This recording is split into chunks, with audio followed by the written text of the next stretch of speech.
সম্মানিত প্রিয় মুসলিম তাওহীদি জনতা, এই পর্যায়ে আপনাদের সামনে কোরআন ও হাদিস থেকে মহামূল্যবান বক্তব্য উপস্থাপন করবেন প্রখ্যাত আলেম দ্বীন, বিশিষ্ট ইসলামী চিন্তাবিদ, অন্যায় ও সত্য মানব রচিত মতাদর্শের বিরুদ্ধে বলিষ্ঠ কণ্ঠস্বর, মুনাজিরে জামান, তরজুমানে আকাবির, শাইখুল হাদিস আল্লামা নুরুল ইসলাম অলিপুরি সাহেব দামাত বারকাতুহুল আলিয়া, আল্লামা নুরুল ইসলাম অলিপুরি সাহেব দামাত বারকাতুহুল আলিয়া।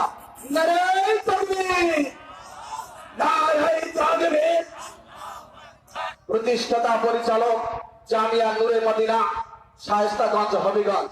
আমি হযরতকে তিনার মহামূল্যবান বক্তব্য উপস্থাপন করার জন্য ইন্তেজামিয়া কমিটির পক্ষ থেকে সুনির্বন্ধন অনুরোধ করছি।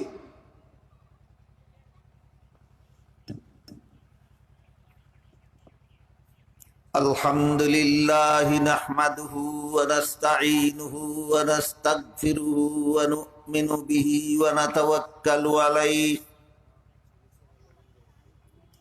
ওয়া নাউযু বিল্লাহি মিন শুরুরি আনফুসিনা ওয়া মিন সাইয়্যিআতি আ'মালিনা।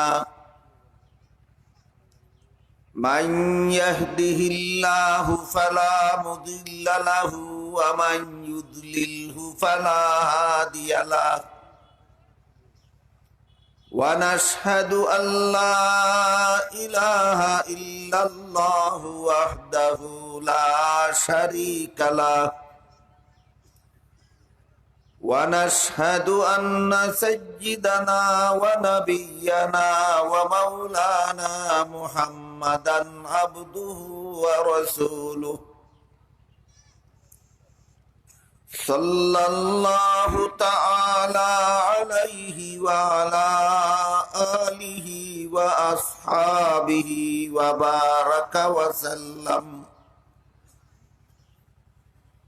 আম্মা বা'দু ফাআউযু বিল্লাহি মিনাশ শাইতানির রাজীম। বিসমিল্লাহির রাহমানির রাহিম। মান আমিলা সালিহাম মিন যাকারিন আও উনসা ওয়া হুয়া মুমিন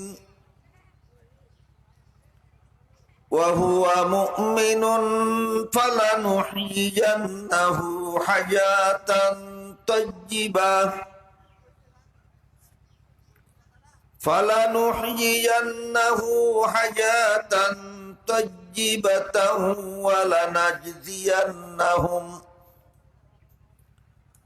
ওয়ালানাজজিয়ান্নাহুম আজরাহুম বিআহসানি মা কানু ইয়ামালুন।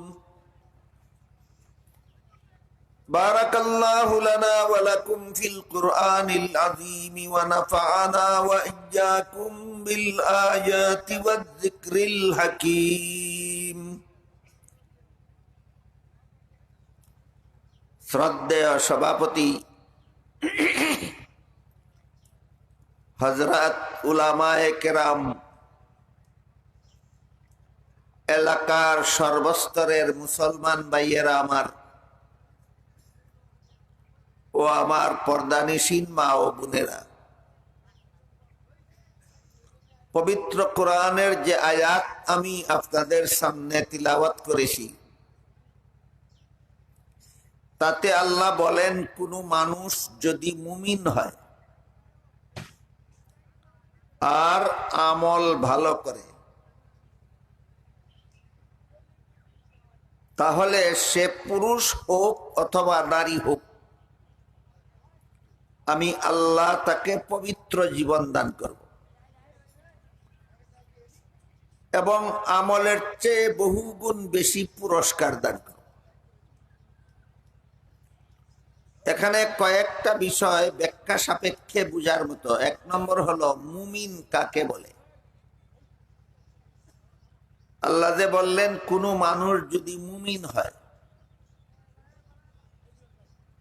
এক হাদিসে উল্লেখ আছে, হযরত জিবরিল ফিরিস্তা রাসূল করিম সাল্লাল্লাহু আলাইহি ওয়াসাল্লামকে জিজ্ঞাসা করেছিলেন, মাল ঈমান,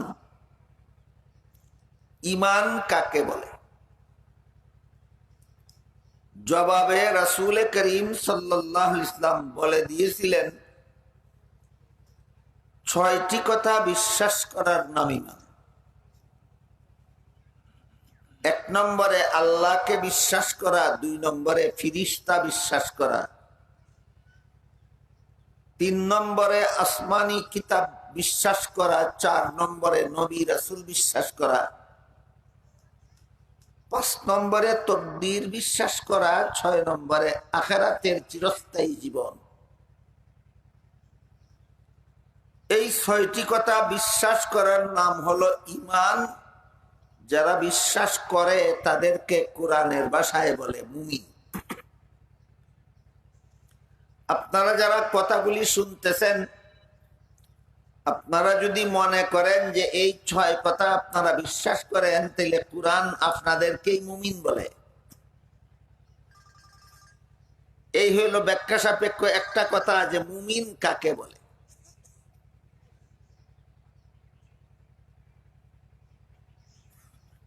দ্বিতীয় ব্যাখ্যা সাপেক্ষ কথাটা হইল আমল ভালো করার মানে কি। এর মর্ম হলো আল্লাহ যে সমস্ত কাজ করার আদেশ করেছেন এবং রাসূল করিম সাল্লাল্লাহু আলাইহি ওয়াসাল্লাম যে সমস্ত কাজের উৎসাহ প্রদান করেছেন, এই কাজগুলির নাম নেক আমল। এগুলি যারা করে এদের আমল ভালো। আল্লাহর নিষিদ্ধ কাজ, রাসূলের ঘৃণিত কাজ যারা করে এদের আমল খারাপ। আল্লাহ পুরস্কার ঘোষণা দিয়েছেন, পুরস্কারের ঘোষণা দিয়েছেন খারাপ আমলের জন্য না ভালো আমলের জন্য? ভালো আমলের। আল্লাহ বলেন কোন মানুষ যদি মুমিন হয় আর আমল যদি ভালো করে। 3 নম্বর ব্যাখ্যা সাপেক্ষ ব্যাপার হলো আল্লাহ যে বলেছেন এমন লোকটা পুরুষ হোক অথবা নারী হোক। এই কথার ব্যাখ্যায় মুফাসসিরিনে কেরাম লিখেছেন আল্লাহ পুরুষ হোক অথবা নারী হোক বলেছেন একটা কথা বুঝাবার জন্য। সেটা হলো আল্লাহর কাছে পুরস্কার পাওয়ার বেলায় নারী পুরুষ সমান। পুরুষ পুরুষের কাজ করে আল্লাহর কাছে যেই পুরস্কার পাবে, মহিলারা মহিলাদের কাজ করেও আল্লাহর কাছে সেই একই পুরস্কার পাবে। কেউ যেন এমন কল্পনা না করে যে পুরুষরা মসজিদে জমাতে গিয়ে নামাজ পড়ে এর যে পুরস্কার তারা পাবে, মহিলারা তো মসজিদে গিয়ে জমাতে নামাজ পড়ে না, তারা হয়তো সেই পুরস্কার থেকে বঞ্চিত থাকবে। এটা ভুল ধারণা। বরং হাদিস শরীফে রাসূল করিম সাল্লাল্লাহু আলাইহি ওয়াসাল্লাম বলে দিয়েছেন, পুরুষ মসজিদের জমাতে নামাজ পড়ে যেই সওয়াব পাবে, মহিলারা ঘরের কোনায় একা নামাজ পড়েও সেই সওয়াবই পাবে। তাহলে আমলে সমান না পুরস্কারে সমান? মহিলা পুরুষের আমলের বিভিন্ন আমলের মধ্যে পার্থক্য আছে, ব্যবধান আছে, কিন্তু আল্লাহর কাছে পুরস্কার পাওয়ার বেলায় কোনো ব্যবধান হবে না। আল্লাহ উভয়কে সমান পুরস্কার দান করবে। যেমন এক হাদিসে রাসূল করিম সাল্লাল্লাহু আলাইহি ওয়াসাল্লাম বলেন, কোন মহিলা যদি স্বামীর ঘর করে তাহলে সে পুরুষ যুদ্ধের ময়দানে শত্রুর মোকাবেলায় লড়াই করলে যেই সওয়াব পায়, মহিলারা স্বামীর ঘর করলেও সেই সওয়াব পায়। বুঝে থাকলে বলুন তো, কাজে সমান হলো না পুরস্কারে সমান হলো? পুরস্কারে সমান। পুরুষ যুদ্ধের ময়দান থেকে বিজয়ী হয়ে ফিরে আসলে পায় গাজীর সওয়াব। হাদিস শরীফে রাসূল বলেন মহিলারাও সন্তান প্রসবের পরে বেঁচে থাকলে পায় গাজীর সওয়াব। পুরুষ যুদ্ধের ময়দানে মারা গেলে পায় শহীদের সওয়াব। রাসূল বলেন মহিলারাও সন্তান প্রসবের সময় মারা গেলে পায় শহীদের সওয়াব। পুরুষ মসজিদের জমাতে শরীক হয়ে নামাজ পড়লে পায় যেই সওয়াব, রাসূল বলেন মহিলারা ঘরের কোনায় একা নামাজ পড়লেও পায় সেই সওয়াব। উদাহরণগুলি বুঝে থাকলে বলুন তো, নারী পুরুষের আমল সমান না পুরস্কার সমান? এই পুরস্কার সমান কথাটা বুঝাবার জন্য পুরস্কারের ঘোষণার আগে আল্লাহ বলেছেন মিন জাকারিন আও উনসা। ইমানদার নেক আমলওয়ালা মানুষটা পুরুষ হোক অথবা নারী হোক, আল্লাহ তাকে সমান পুরস্কার দান করবে। আরেকটা কথা আমাদের ব্যাখ্যা সাপেক্ষে বোঝা দরকার। রাসূল যে বললেন যে পুরুষ মসজিদের জমাতে নামাজ পড়লে যেই সওয়াব পায়, মহিলারা ঘরের কোনায় একা নামাজ পড়লেও সেই সওয়াব পায়।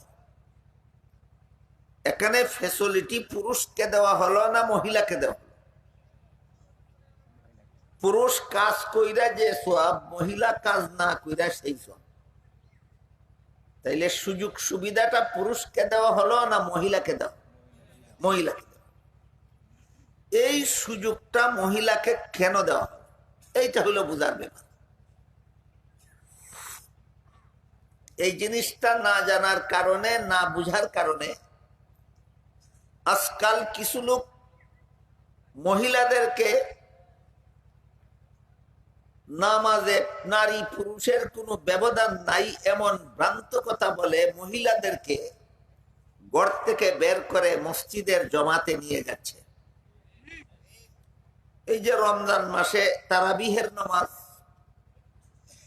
প্রায় ক্ষেত্রে দেখা যায় তারাবিহের নামাজ জমাতে পড়ার জন্য অনেক মহিলারা ঘর থেকে বের হয়ে যেখানে জমাতের নামাজ হয় সেখানে জমাতে শরীক হওয়ার জন্য চলে যায়। তাহলে এই সমস্ত মহিলারা যারা তারাবির নামাজ জমাতে পড়ার জন্য ঘর থেকে বের হয়ে যায়, ওরা বেশি বুঝলো। আর রাসূল যে বলেছিলেন পুরুষ জমাতে নামাজ পড়ে যেই সওয়াব পাবে, তুমি একা পড়ে সেই সওয়াব পাবে, রাসূল কম বুঝেছিলেন। আপনারা কি মনে করেন এই সমস্ত মহিলারা বেশি বুঝলো আর রাসূল কম বুঝেছিলেন? এরা এত বেশি বুঝনেওয়ালা হলো কেন যে রাসূল থেকে বেশি বুঝে ফেলে? ব্যাপারটা কি? এই ব্যাপারটা একটু ভালো রকম ভাবে বোঝা দরকার।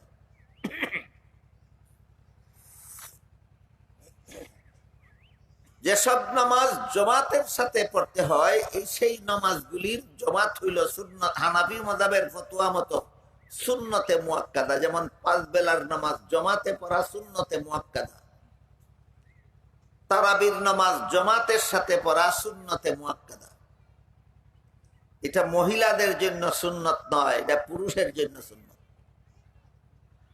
যেমন ভাবে ঈদের নামাজ মহিলাদের জন্য ওয়াজিব নয়, পুরুষের জন্য ওয়াজিব। জুমার নামাজ পুরুষের জন্য, মহিলাদের জন্য ফরজ নয়, পুরুষের জন্য ফরজ। আপনারা কি আমার কথা বুঝতে পারতেছেন? বুঝা থাকলে বলুন তো, জুমার নামাজ কার জন্য ফরজ? পুরুষের জন্য, মহিলাদের জন্য নয়। ঈদের নামাজ পুরুষের জন্য ওয়াজিব, মহিলাদের জন্য ওয়াজিব নয়। 5 বেলার নামাজ জামাতের সাথে পড়া, তারাবিহের নামাজ জামাতের সাথে পড়া পুরুষের জন্য সুন্নত, মহিলাদের জন্য সুন্নত নয়। তাই আমাদের বুঝতে হবে নামাজের জামাত মহিলাদের জন্য সুন্নত নয় কেন। এক, এরপরও মহিলারা ঘরে একা একা নামাজ পড়ে পুরুষের জামাতের সমান সওয়াব পায় কেন? এটা বোঝার জন্য আমরা প্রথমেই মনে রাখি যে নামাজ জামাতের সাথে পড়া তো পুরুষের জন্য সুন্নত। এখন পুরুষ যে মসজিদে নামাজ জামাতের সাথে পড়তে যাবে, তার যদি কোনো শিশু বাচ্চা থাকে না কোনো মুসল্লির শিশু বাচ্চা জীবনে থাকে না কখনো? থাকে। যেই পুরুষটার একটা শিশু বাচ্চা আছে, এই পুরুষটা তো আজান করলে নামাজ জমাতে পড়ার জন্য মসজিদে যাবে, শরীয়ত সম্মত কারণ থাকলে সেটা ভিন্ন কথা। তো মসজিদে যে পুরুষটা জমাতের সাথে নামাজ পড়ার জন্য যাবে, তার শিশু বাচ্চাটাকে কি করে যাবে? সাথে নিয়ে যাবে না ঘরে রেখে যাবে? এটা আগে সিদ্ধান্ত। যদি বলেন সাথে নিয়ে যাবে, শিশু বাচ্চা সাথে নিয়ে মসজিদে গেলে বাচ্চা রেখে তো আর নামাজে শরীক হতে পারবে না, বাচ্চা কুলে নিয়েই নামাজে শরীক হতে হবে। কি বলেন? 6 মাসের শিশু বাচ্চা সাথে নিয়ে মসজিদে গেল জমাতে নামাজ পড়ার জন্য, বাচ্চাটাকে কি রেখে দেবে নামাজে শরীক হওয়ার জন্য, না কুলে নিয়েই শরীক হতে হবে? কুলে নিয়ে। বাচ্চা কুলে নিয়ে নামাজে শরীক হলে সুন্নত তরিকা মতো হাত বাঁধতে পারবে? রুকু সেজদা করতে পারবে? তাহলে বাচ্চা নিয়ে মসজিদে যাওয়ার সুযোগ নেই। তাও কোন রকম এক হাত দিয়ে বাচ্চা সামলালো আর এক হাত দিয়ে হাত বাঁধলো, এরকম একটা অস্বস্তিকর অবস্থায় নামাজ শুরু করেই দিল।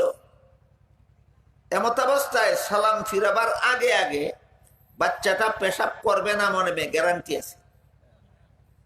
তাহলে যদি পেশাব করে দেয় তখন কোথায় যাবে আপনার রুকু, আর কোথায় যাবে সেজদা, কোথায় যাবে তসবিহ, কোথায় যাবে নামাজ, আর কোথায় যাবে জমাত? অন্যান্য মুসল্লিদের কি উপায় হবে, মসজিদের কি দশা হবে? সুতরাং পরিষ্কার হয়ে গেল যে শিশু বাচ্চা মসজিদে নিয়ে নামাজে যাওয়ার কোনো সুযোগ নেই। শিশু বাচ্চা মসজিদে নামাজে নিয়ে যাওয়ার কোনো সুযোগ নেই। এটা হলো কুলের শিশুর বাচ্চার কথা। আনুষঙ্গিক আরেকটা কথা আছে। আজকাল অনেক সময় দেখা যায় অন্য কোনো নামাজে নয়, জুম্মার নামাজের সময় অনেকে নিজের 2 বছরের 3 বছরের শিশু বাচ্চাকে আঙ্গুল ধরে ধরে টেনে টেনে জুম্মার মসজিদে নিয়ে যায়।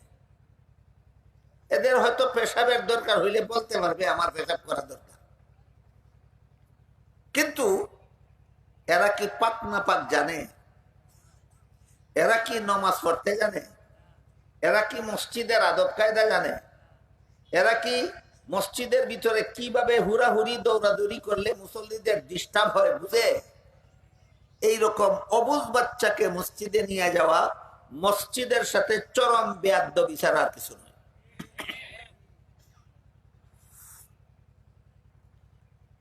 যে বয়সে বাচ্চাকে নামাজের আদেশ করতে রাসূল বলেছেন সেটা হলো 7 বছর।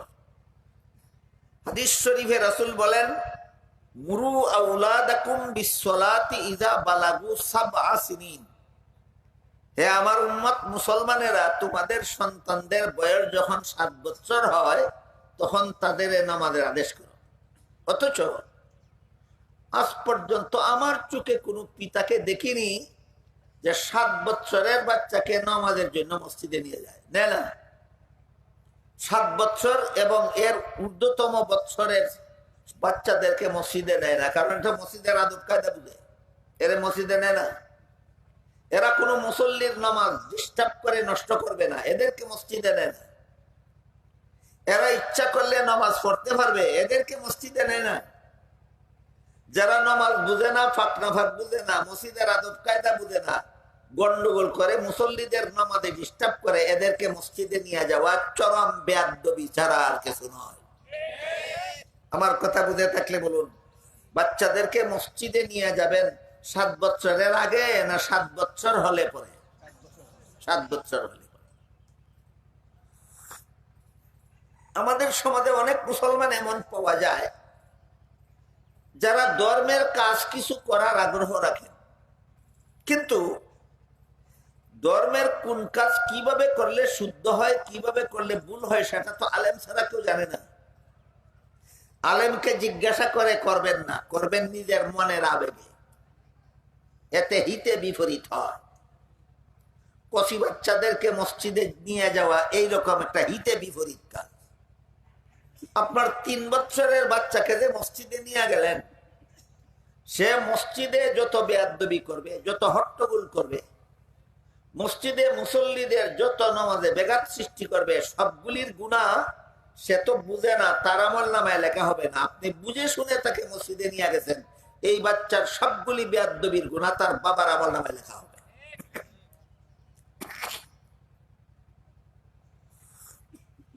এটা একটা আনুষঙ্গিক কথা বললাম। আমি বলতেছিলাম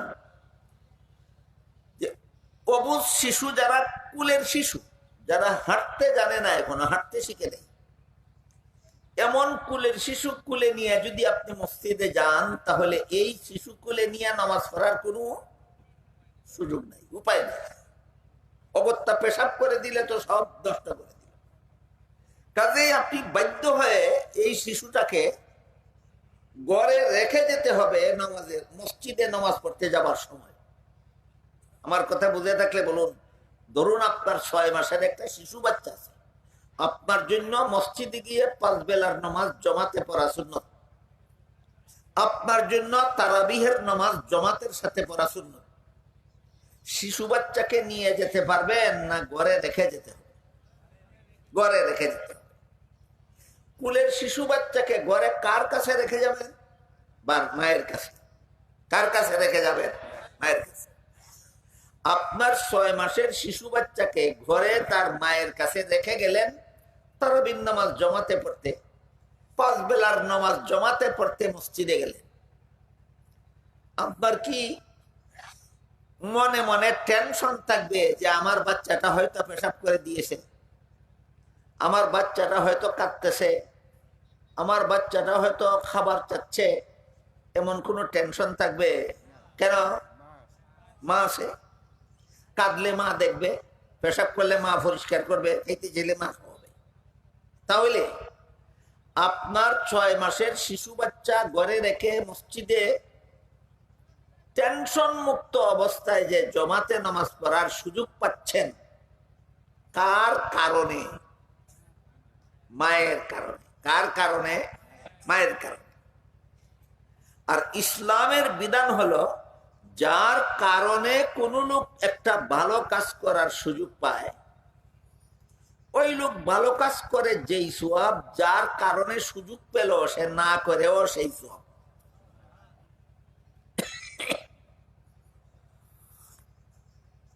এটা স্থায়ী বিধান ইসলামের, ইসলামের চিরন্তন বিধান। যার কারণে কোন লোকে একটা ভালো কাজ করার সুযোগ পায়, এই লোকটা ভালো কাজ করে যেই সওয়াব, যার কারণে সুযোগ পেল সে না করেও সেই সওয়াব। যেমন এক হাদিসে আল্লাহ রাসূল বলেছেন, ইযা মাতাল ইনসানু ইনকাতা আনহু আমালুহু ইল্লা মিন সালাসাতি। মানুষ যখন মরে যায় তখন তার নেক, এই হাদিসে বলা আছে, আমি সেটাই বলছি, রাসূল আমল বন্ধ হয়ে যায় নাকি মরার পরেও নামাজ পড়তেই থাকে না বন্ধ হয়ে যায়? মানুষ যখন মরে যায় তখন তার নেক আমল বন্ধ হয়ে যায়। কিন্তু 3 দল মানুষ মরলে পরেও তার নেক আমলের সওয়াব সে পেতেই থাকে। 3 দলের প্রথম দল, যারা এমন নেক কাজে দান করে মরে গেল যেই নেক কাজটা দুনিয়াতে চলতেই থাকে। যেমন মসজিদ নির্মাণে দান করে মরে গেল, এই মসজিদে যতদিন পর্যন্ত মুসল্লিরা নামাজ পড়তে থাকবে ততদিন পর্যন্ত মৃত ব্যক্তি নামাজ না পড়েও এদের নামাজ পড়ার সমান সব পেতেই থাকবে। অনুরূপ ভাবে কেউ কোনো মাদ্রাসা প্রতিষ্ঠা করে মরে গেল, মাদ্রাসার সম্পত্তি কিনে দিয়ে মরে গেল, মাদ্রাসায় বিল্ডিং নির্মাণ করে মরে গেল,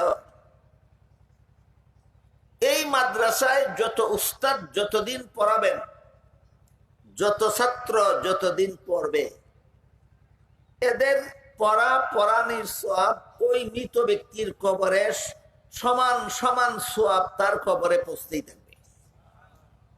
বলুন, পড়ানোতে শরীক হয়ে সওয়াব পাচ্ছে, নিজে পড়ে সওয়াব পাচ্ছে না না পড়েও সওয়াব পাচ্ছে? কেন? তোমার দানের কারণে ওরা পড়ার সুযোগ পেয়েছে, কাজে ওরা পরে যেই সোয়াব তুমি না পড়েও সেই সোয়াব তোমার দানের কারণে উস্তাদগণ পড়াবার সুযোগ পেয়েছেন। কাজী উস্তাদগণ কোরআন হাদিস শিক্ষা দিয়ে যেই সোয়াব তুমি মরে গেছো, তুমি শিক্ষা না দিও সেই সব। উদাহরণগুলি বুঝে থাকলে এবার বলুন, কেউ যদি কোনো কোন ব্যক্তির কারণে যদি অন্য ব্যক্তি নেক আমলের সুযোগ পায়, তাইলে সে যে নেক আমল করে শুধু সেই সব পায় না, যার কারণে সুযোগ পাইল সেও সেই সব পায়, সেও সেই সব পায়। এবার বলুন, 5 বেলার নামাজ মসজিদে গিয়ে জমাতের সাথে পড়া, তারাবির নামাজ মসজিদে গিয়ে জমাতের সাথে পড়া। আগেই বলেছি এটা মহিলাদের জন্য সুন্নত না পুরুষের জন্য সুন্নত? পুরুষ গেল মসজিদে জামাতে নামাজ পড়ার জন্য, শিশু বাচ্চা রেখে গেল ঘরে তার মায়ের কাছে, নিশ্চিন্ত মনে জামাতে নামাজ পড়তে পারে, শিশুর ব্যাপারে কোনো টেনশন নাই। কার কারণে? মায়ের কারণে। মায়ের কারণে যেহেতু আপনি এই সুন্নতটা পালন করতে পারলেন, এই জন্য আপনি পালন করে পাবেন যেই সওয়াব। হাদিস শরীফে রাসূল বলেন, আপনার মহিলা ঘরের কোনায় একা নামাজ পড়লেও পাবে সেই সওয়াব। আমি কি আপনাদের বুঝাতে পারলাম যে পুরুষ মসজিদের জমাতে নামাজ পড়ে যেই সওয়াব মহিলারা ঘরের কোনায় একা পড়ে সেই সওয়াব কেন রাসূল বললেন? কোনো কারণ নাই। এই হলো কারণ। এই কারণটা সচরাচর আমাদের সর্বসাধারণের সামনে আলোচনা হয় না, যে কারণে অনেকেই জানেন না। এই সুযোগে কিছু লোক নামাজের জমাতের দোহাই দিয়া মহিলাদেরকে ঘর থেকে বের করে মসজিদে নিয়ে যাচ্ছে। একটা সুন্নত পালন হচ্ছে না একটা সুন্নত দাফন হচ্ছে? সুন্নত পালন হচ্ছে না, সুন্নত দাফন হচ্ছে। এক হাদিসে আল্লাহ রাসূল পরিষ্কার ভাষায় বলেছেন, খায়রু মাসাজিদিন নিসায়ে কারু বুয়ুতিহিন্না, মহিলাদের ঘরের কোণা তাদের শ্রেষ্ঠ মসজিদ। মহিলাদের ঘরের কোণা তাদের শ্রেষ্ঠ মসজিদ। এই হাদিসের ব্যাখ্যা ওইটাই। পুরুষ মসজিদের জমাতে নামাজ পড়ে যেই সওয়াব, মহিলারা ঘরের কোণায় একা নামাজ পড়ে সেই সওয়াব। আরো সহজ একটি উদাহরণ শুনো। পুরুষরা এতেকাফ করবে কোথায়? মহিলারাও এতেকাফ করবে মসজিদে। কোথায়? ঘরের কোণা কি এতেকাফের জায়গা? এখানে এতেকাফ কেমনে হয়? কথা একটাই, এইটাই মহিলাদের মসজিদ, বরং শ্রেষ্ঠ মসজিদ। মহল্লার মসজিদের চেয়ে মহিলারা ঘরের কোণায় যেখানে সর্বদা নামাজ পড়ে, এটা শ্রেষ্ঠ মসজিদ তার জন্য। কথাটাকে আমি বুঝাতে পারলাম? এবার শুনুন, কোন পুরুষ যদি শরীয়ত সম্মত কারণ ছাড়া জমাতে নামাজ না পড়ে, একা একা পড়ে ফেলে, আগেই বলেছি বিশেষ বিশেষ কতগুলি কারণ আছে শরীয়ত সম্মত, যে কারণে জমাতে শরীক না হলেও জমাতের সওয়াব পাবে। যেমন অসুস্থতার কারণে মসজিদে যেতে পারলো না, জমাতে নামাজ পড়তে পারলো না, ঘরে একা পড়ে নিল, এই রোগী একা পড়লেও জমাতের সওয়াব পাবে।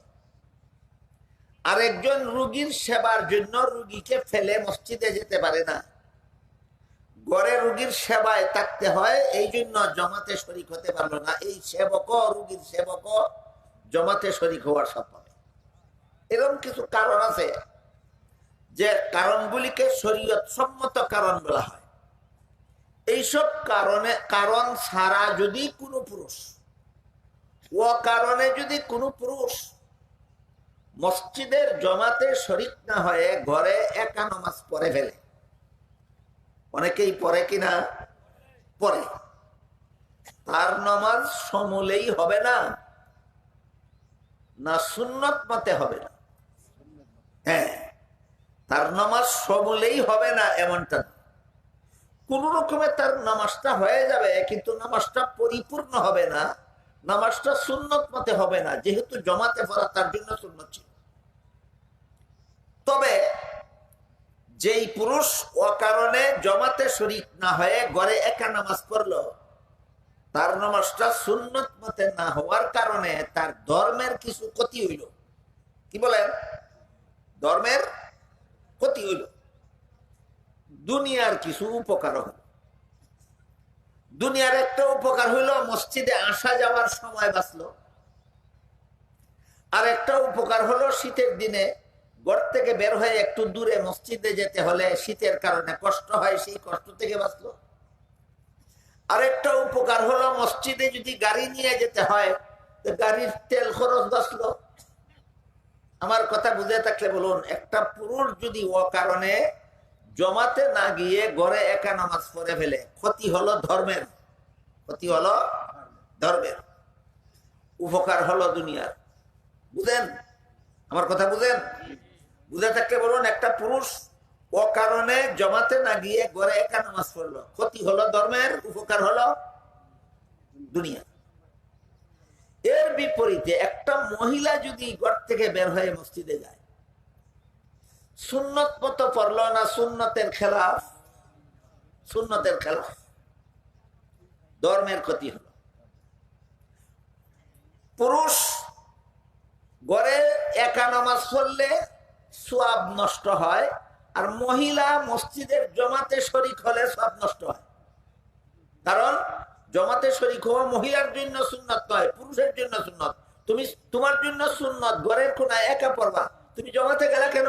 সুন্নতের উল্টা করেছো, এই জন্য তোমার সওয়াব নষ্ট। কথা বুঝতে পারতেছেন? তাহলে পুরুষ যদি জমাতে না গিয়ে একা নামাজ পড়ে ফেলে তাহলে তার সওয়াব নষ্ট, আর মহিলা যদি জমাতে শরীক হয় তাহলে তার সওয়াব নষ্ট। এবার একটা পুরুষ যদি একা নামাজ পড়ে ফেলে তাহলে তার সওয়াব নষ্ট হইল, ধর্মের ক্ষতি হইল, কিন্তু দুনিয়ার কিছু সামান্য উপকার হইল। কিন্তু একটা মহিলা যদি জমাতে শরীক হইয়া নামাজ পড়ে, একদিকে সওয়াব নষ্ট হইল, ধর্মের ক্ষতি, অপরদিকে মসজিদে আসা যাওয়ার সময় নষ্ট হইল, শীতের দিনে কষ্ট করলো, গাড়ি নিয়ে গেলে তেল খরচ হইল, দুনিয়ারও ক্ষতি, আখেরাতেরও ক্ষতি। যেটাকে বাংলায় বলে আমও গেল সালাও গেল, আমও গেল।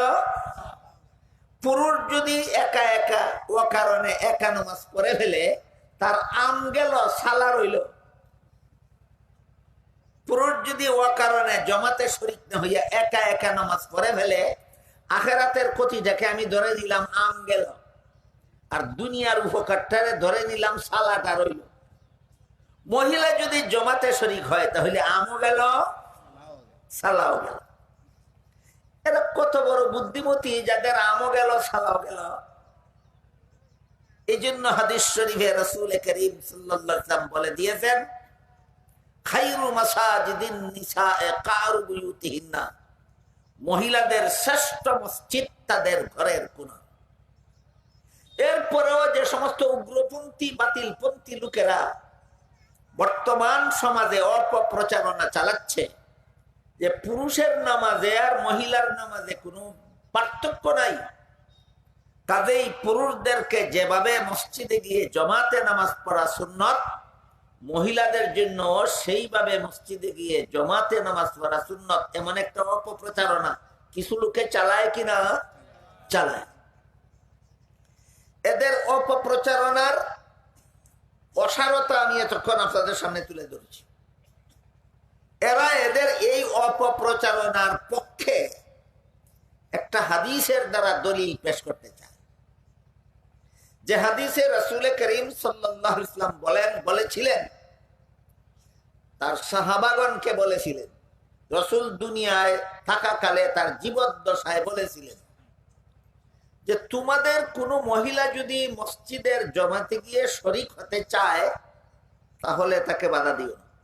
এই হাদিসটা দিয়া এরা এদের ভ্রান্ত মতের পক্ষে দলিল হিসাবে পেশ করে।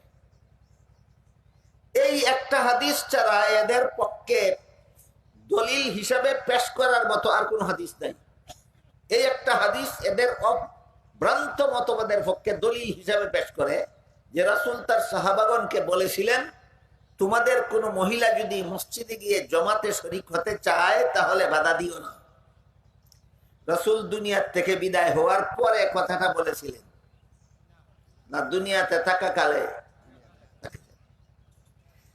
এরপরে রাসূল দুনিয়া থেকে বিদায় হওয়ার পরে রাসূলের বিবি উম্মুল মুমিনিন হযরত আয়েশা রাদিয়াল্লাহু তাআলা আনহা বলেন, যে পরিবেশে রাসূল বলেছিলেন মহিলাদেরকে মসজিদে যেতে বাধা দিও না, রাসূলের ইন্তেকালের পরে সেই পরিবেশ নাই। রাসূলের ইন্তেকালের পরবর্তী পরিবেশটা যদি রাসূল দেখতেন, তাহলে ডাইরেক্ট মহিলাদেরকে মসজিদে যেতে নিষেধ করে দিতেন। এটা বুখারী শরীফের হাদিস। এই হাদিসটা কোন কিতাবের হাদিস? বুখারী শরীফ। যারা মহিলাদেরকে মসজিদের জমাতে শরীক করতে চায়, এরা বুখারী শরীফের দোহাই সব সময় দেয়, অথচ এটা বুখারী শরীফের হাদিস। নবীর বিবি আয়েশা বলেন, নবীর দুনিয়াতে থাকাকালে যে পরিবেশ পরিস্থিতিতে মহিলাদেরকে মসজিদের জমাতে শরীক হতে গেলে বাধা দিও না বলেছিলেন, সেই পরিবেশ এখন আর নাই। এখনের পরিবেশটা যদি রাসূল দেখতেন, সরাসরি মহিলাদেরকে মসজিদে যেতে নিষেধ করে দিতেন। তাইলে রাসূলের হাদিস, রাসূলের বিবি রাসূলের সাথে জীবন যাপন করে, রাসূলের ঘর সংসার করে, বুঝলেন না ১৫০০ বছর পরের একদল শুকরা ফুলাভানে বুঝলো। এটাই বাস্তব। কি বলেন? ১৩০০ বছর এর পরের শুকরা ফুলাভানে রাসূলের হাদিস যতটুকু বুঝেছে, নবীর বিবি আয়েশা রাসূলের হাদিস ততটুকু বুঝেননি। এইরকম কথা বিশ্বাস করার মতো চরম বেয়াদবি জগতে আর কিছু হতে পারে না। রাসূলের হাদিস এরা বেশি বুঝলো না নবীর বিবি আয়েশা বেশি বুঝেছেন? আয়েশা বেশি বুঝেছেন। বাকি রইল প্রশ্ন, যে আয়েশা যে বললেন রাসূল যে পরিবেশে কথাটা বলেছিলেন সেই পরিবেশ এখন আর নাই, এই পরিবেশটা কি? এই পরিবেশের কয়েকটা ব্যাখ্যা আছে।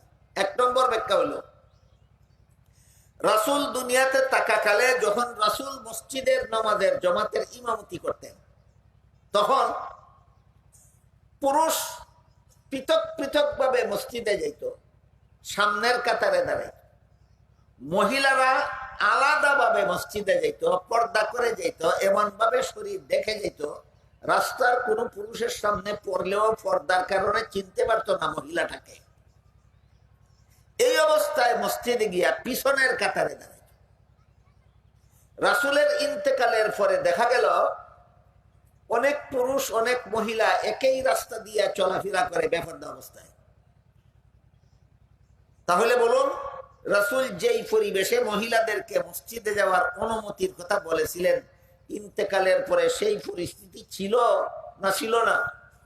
এই কারণে আয়েশা বলেন, এই পরিস্থিতি এখন নাই। যেই পরিস্থিতিতে রাসূল অনুমতি দিয়েছিলেন সেই পরিস্থিতি এখন নাই। এখনের পরিস্থিতি রাসূল দেখলে রাসূল নিজেই নিষেধ করে দিতেন। ২ নম্বর পরিবেশগত ২ নম্বর পার্থক্য। রাসূল করিম সাল্লাল্লাহু আলাইহি ওয়াসাল্লাম ছিলেন মসজিদের ইমাম।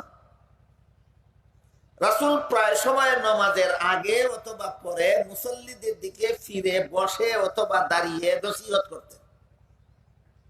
যারা মসজিদে যেত নামাজ পড়তো, রাসূলের নসিহতে বসতো, শুনতো, রাসূলকে দেখতে পেত, এরা রাসূলের সাহাবী হওয়ার সৌভাগ্য অর্জন করত। রাসূলের সাহাবী ওই সমস্ত মুসলমানদেরকে বলা হয় যাদেরকে দুনিয়ার জীবনে চর্মচোখে আল্লাহর রাসূল দেখেছেন, অথবা যারা নিজের চর্মচোখে দুনিয়াতে আল্লাহর রাসূলকে দেখেছে। সোজা কথায়, যে সমস্ত মুসলমানের সাক্ষাৎ হয়েছে দুনিয়াতে এবং মুসলমান অবস্থায় ইন্তেকাল করেছেন, এদেরকে রাসূলের এক বচনে সাহাবী বলা হয়, বহু বচনে বলা হয় সাহাবা। রাসূলকে এক পলকের জন্য, এক দৃষ্টির জন্য যেই মুসলমান দুনিয়াতে দেখতে পেরেছে, সে রাসূলের সাহাবী হওয়ার সৌভাগ্য লাভ করেছে। এই সৌভাগ্যটা কত বড়! মুসলমানদের বিশুদ্ধ আকীদা বিশ্বাস যারা পোষণ করেন, তাদেরকেই সত্যিকারের অর্থে আহলে সুন্নাত ওয়াল জামাত বলা হয়। আজকাল অনেক বেদাতীরাও নিজেদেরকে আহলে সুন্নাত ওয়াল জামাত বলে দাবি করে, সেটা আপনাদেরকে ধোঁকা দেওয়ার জন্য করে। এরা আসলে আহলে সুন্নাত ওয়াল জামাত নয়। সত্যিকারের আহলে সুন্নাত ওয়াল জামাত যারা, তারা ইসলামের বিশুদ্ধ আকীদা বিশ্বাস পোষণ করে। ইসলামের বিশুদ্ধ আকীদা বিশ্বাস মতে রাসূলের যে কোনো একজন সাহাবীর মর্যাদা আল্লাহর কাছে সারা দুনিয়ার সর্বযুগের সমস্ত ওলি আউলিয়াগণের চেয়ে শ্রেষ্ঠ। বুঝে থাকলে বলুন, দুনিয়ার যে কোনো যুগের যে কোনো অলির মর্যাদা আল্লাহর কাছে শ্রেষ্ঠ না সমস্ত অলিগণের চেয়ে সাহাবাগণের মর্যাদা শ্রেষ্ঠ? এই মর্যাদাটা লাভ হইতো রাসূলের সাক্ষাৎ পাইলে না পাইলে? সাক্ষাৎ পাইলে। রাসূল যতদিন দুনিয়াতে ছিলেন ততদিন নতুন ভাবে যে সমস্ত মহিলারা মুসলমান হইতো, এরা যদি নামাজ পড়ার উসিলায় কোন রকম মসজিদে পৌঁছতে পারত, রাসূলকে এক মুহূর্তের জন্য দেখার সুযোগ পেয়ে সারা দুনিয়ার সমস্ত অলিগণের চেয়ে শ্রেষ্ঠ মর্যাদা লাভে ধন্য হয়ে যেত। এবার বলুন, নবীর যুগে কোন মুসলিম মসজিদে গিয়া রাসূলকে দেখলে তার একটা আলাদা বেনিফিট ছিল কিনা?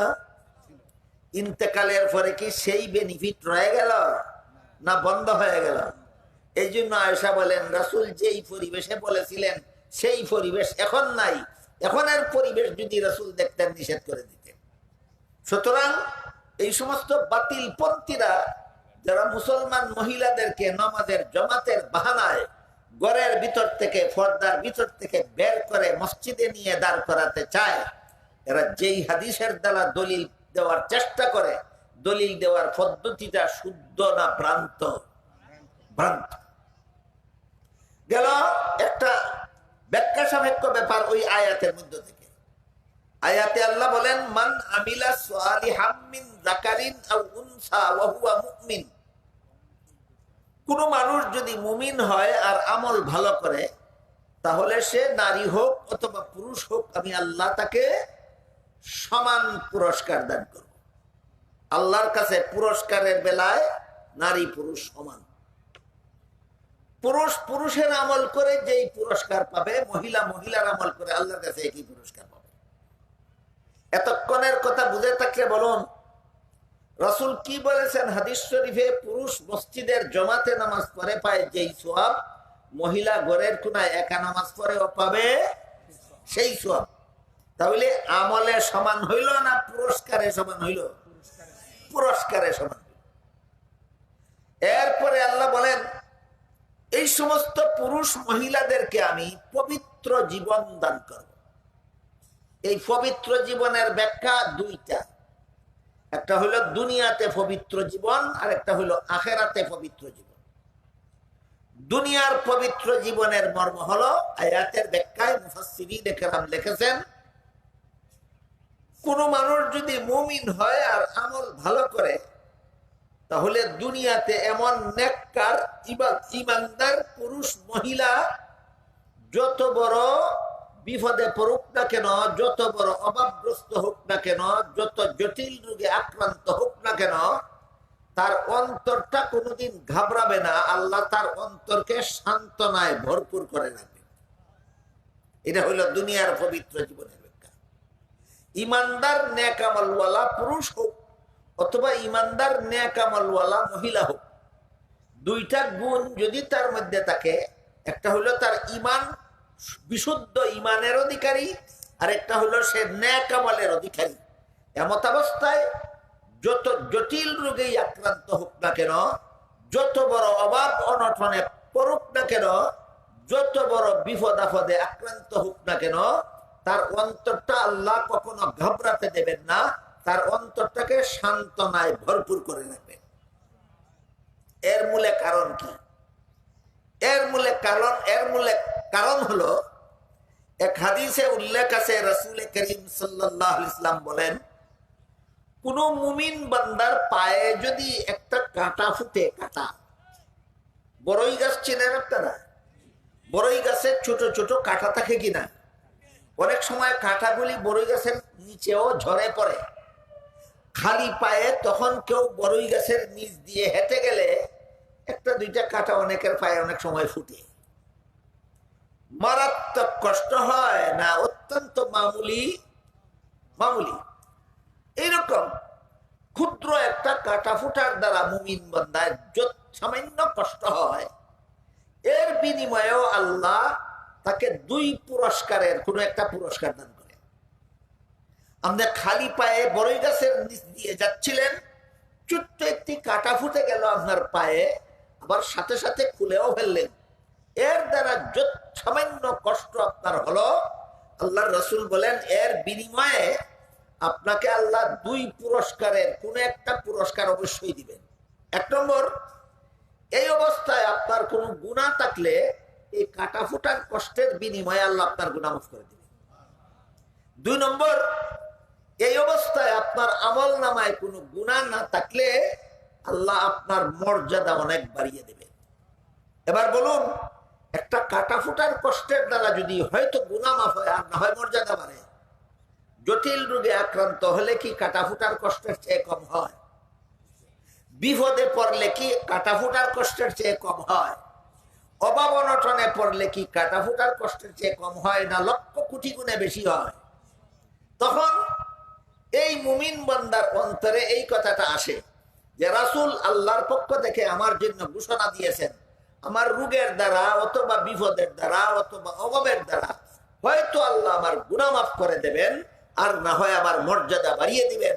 এই 2 সান্ত্বনার কারণে তার অন্তর কোনোদিন আল্লাহ তার অন্তরটাকে ঘাবড়াতে দেন না, তার অন্তরকে আল্লাহ সান্ত্বনায় ভরপুর করে রাখেন। এটা হলো 2 গুণওয়ালা নারী পুরুষের দুনিয়ার জীবনের পুরস্কার। আর পবিত্র জীবনের আরেক ব্যাখ্যা হইল আখিরাতের জীবন। আয়াতের ব্যাখ্যায় তাফসীরের কিতাবে লেখা আছে, ইমানদার নেক আমলওয়ালা নারী পুরুষের পরকালীন পবিত্র জীবন হলো জান্নাতি জীবন। আখিরাতের পবিত্র জীবনের ব্যাখ্যা হলো জান্নাতি জীবন। আল্লাহ আপনাদের আমাদের সবাইকে, সমস্ত মা বোনদেরকে, সমস্ত পুরুষদেরকে এই 2 গুণের অধিকারী হয়ে দুনিয়াতে পবিত্র জীবন এবং আখিরাতে জান্নাতি জীবন লাভ করার সৌভাগ্য দান করুন। সবাই বলুন আমিন। সুবহানা রাব্বিকা রাব্বিল ইজ্জাতি আম্মা ইয়াসিফুনা ওয়া সালামুন আলাল মুরসালিন ওয়ালহামদুলিল্লাহি রাব্বিল আলামিন। আপনারা বসা থাকুন, মাদ্রাসার সম্মেলন তো এটা, আপনারা যার যার সামর্থ্য মতো দান করবেন। আমি বলে গেছি যে মাদ্রাসায় দান করলে যতদিন লেখাপড়া হবে আপনার কবরে ততদিন সব পৌঁছতে থাকবে।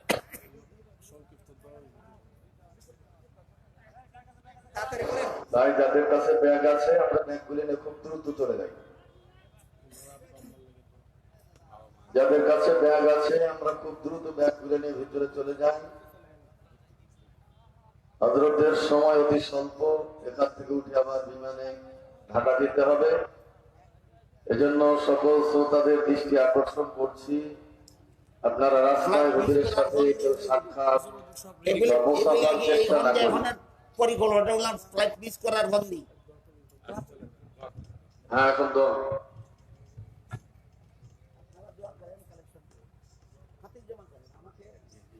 হযরতের সাথে আমরা কেউ রাস্তায় সাক্ষাৎ করার চেষ্টা না করি। ভাই সবাই বসি, হযরত অসুস্থ মানুষ, এখনই দোয়া হবে। আমাদের মোহতামিম সাহেব দোয়া করবেন। হুজুরের সময় স্বল্প, বিমান ধরে আবার ঢাকায় যেতে হবে। রাস্তাতে আমরা হুজুরের সাথে কেউ সাক্ষাৎ করার চেষ্টা না করি। ভাই বসেন, দোয়া হবে। হুজুর সবাই বসেন, দোয়া হবে।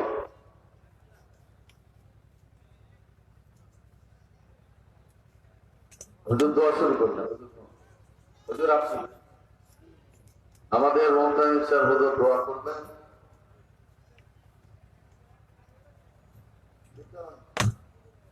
ভাই বসেন বসেন, সবাই দরুদ শরীফ পড়ি।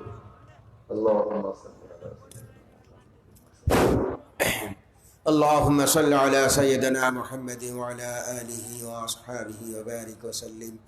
اللهم صل على سيدنا محمد وعلى آل محمد كما صليت على سيدنا إبراهيم وعلى آل سيدنا إبراهيم إنك حميد مجيد.